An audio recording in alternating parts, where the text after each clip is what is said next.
చూడండి, ఇసుకలో నాటుకున్న పుదీనా ఈరోజు కోసుకోబోతున్నా.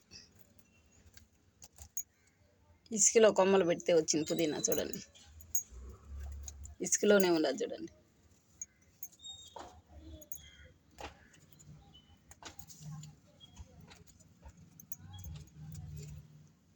ఇసుక ఉండి పెట్టేస్తే కూడా మనకు మన్ను లేకపోయినా ఇసుకలో కూడా వచ్చేస్తుంది.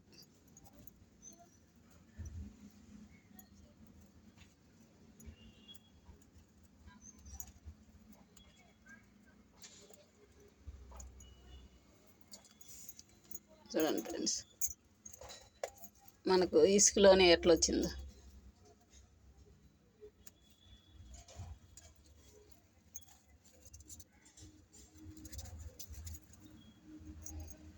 ఎండ వచ్చేసింది. మీకు ఎంత ఎట్ట కనిపిస్తుందో ఏమో తెలియదు ఫ్రెండ్స్. ఎండ వచ్చేసింది. చూడండి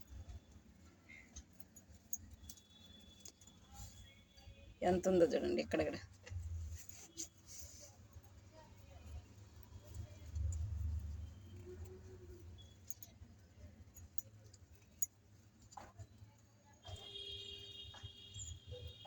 ఇది ఇసుకలోనే పెరిగిపోతాం. చూడండి, దీన్ని తీసి నాటనే లేదు.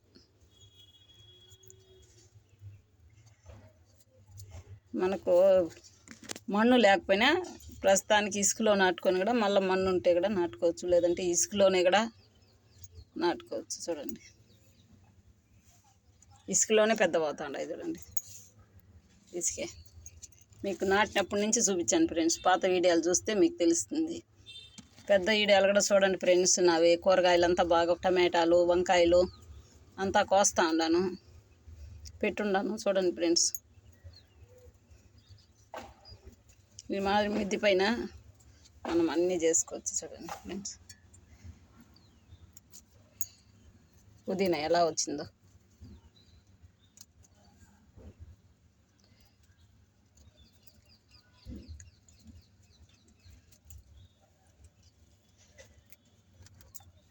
ఇసుకలో పెరిగిన పుదీనానే ఎంత ఉందో చూడండి. చూడండి ఎంత వచ్చిందో.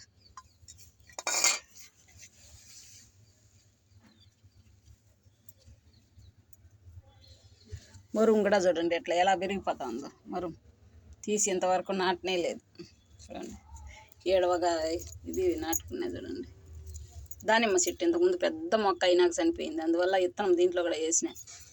చూడండి ఫ్రెండ్స్,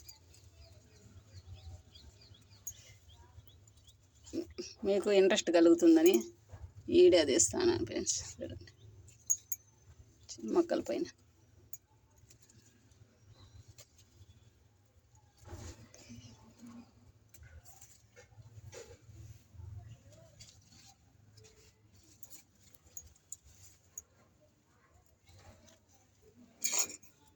బిర్యానీలోకైతే సరిపోతుంది ఫ్రెండ్స్. చూడండి, బిర్యానీలో వేసుకోవచ్చు. అంత పుదీనా అయితే వచ్చేసింది ఇసుకలోనే. Bye friends.